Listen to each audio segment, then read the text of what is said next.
Hello, my dear students. Today's new theme, the political system of Great Britain. Today's new words, overseas relations, the European Economic Community, Commonwealth, to be the responsibility, permanent member, to abolish, voluntary, to promote, sustained, defense policy, membership, to commit. The legislative power. The parliament consists of the House of Lords and the House of Commons. House of Lords consists of 5,000 peers, hereditary and life peers. The members are not elected, presided by the Lord Chancellor.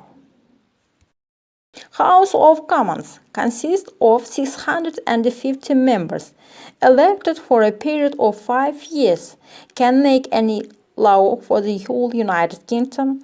The chief is the Speaker. The Queen reigns but doesn't rule. The Queen's duties: the head of the judicial, the chief of army, the head of the Commonwealth, the temporal head of the Church of England. Now, let's watch the video about how does the United Kingdom's Parliament work. In the United States, we're used to governmental power being divided between separate branches under the principle of separation of powers. The UK, however, operates according to the principle of parliamentary sovereignty, which means that all the power of government is vested in Parliament. So if we understand Parliament, we understand the government. To start, the Parliament of the United Kingdom is bicameral, meaning it consists of two separate houses, the House of Commons and the House of Lords. We'll get to both, but for now, let's talk about the Lords. The House of Lords is made up of unelected, lords. No, not those lords.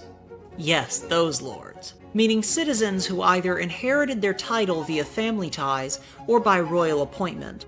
The size of this house isn't set in stone, and as of 2015 at least, has 778 sitting members. In the distant past, the House of Lords had relatively significant power and could introduce, amend, or reject bills, and acted as the official Supreme Court.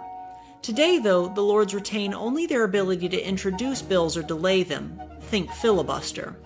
In 1911, the Lords were stripped of their right to amend and reject bills. Then, more recently, in 2009, the judicial power of the Lords was also replaced by the creation of a separate Supreme Court of the United Kingdom. Now, let me digress just a bit to say, don't get fooled by the sound of Supreme Court of the United Kingdom. Here in the States, we're used to a powerful Supreme Court that can overwrite laws it doesn't like. This is distinctly not what the UK Supreme Court does, because that would violate the whole idea of parliamentary sovereignty. In the UK, the Supreme Court is only the court of highest appeal. It does not have judicial review powers. Now, where were we? Parliament. Okay, now let's move away from the House of Lords and talk about the House of Commons. The Commons is, without a doubt, the most important governmental body in the United Kingdom. It's made up of 650 elected representatives called MPs, which is just a nifty abbreviation for Member of Parliament. And each MP represents one of the 650 electoral districts in the UK. The Commons is led by the Prime Minister, who is both the head of government and the leader of the majority party.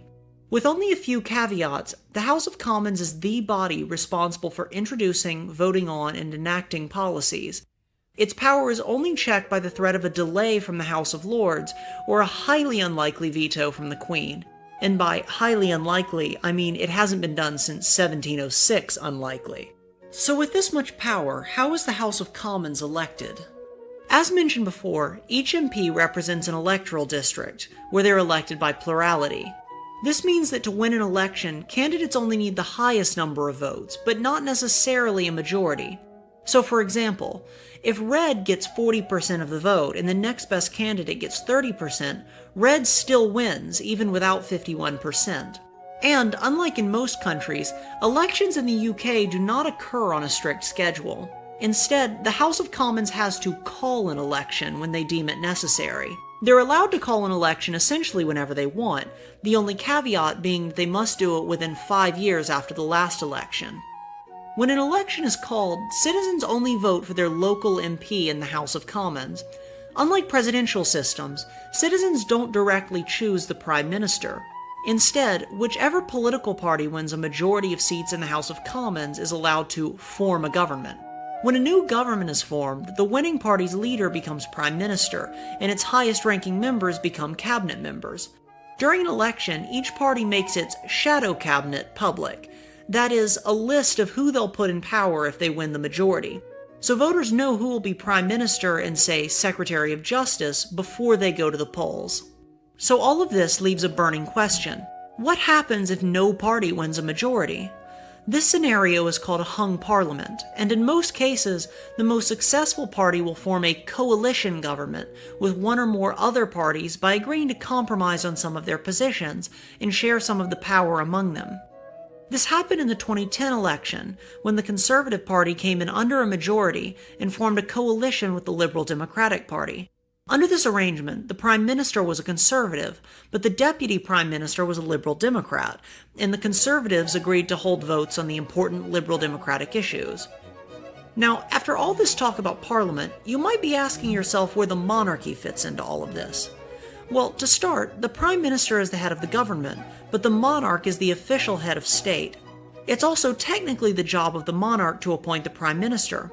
Even though it's solid convention that the head of the majority party will step into the job, this power can still become important in a hung parliament.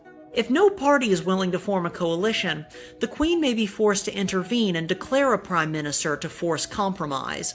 The monarch is also responsible for signing bills into law and technically holds the power to declare war, although most all-important decision-making is left to Parliament by convention. So, in summary, the United Kingdom is governed almost singularly by the House of Commons under the principle of parliamentary sovereignty. Members of Parliament are called MPs and are elected by plurality in each of the 650 electoral districts sometime around every 5 years, though not at set intervals.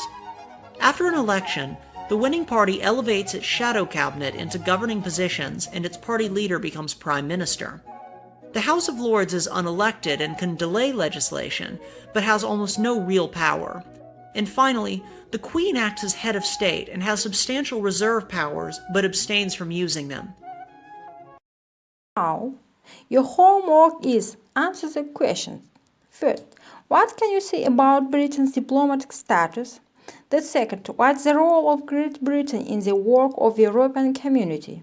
The third, what's the European Community? The fourth, what's the Commonwealth? The fifth, who is the head of the Commonwealth? Our lesson is over. Goodbye.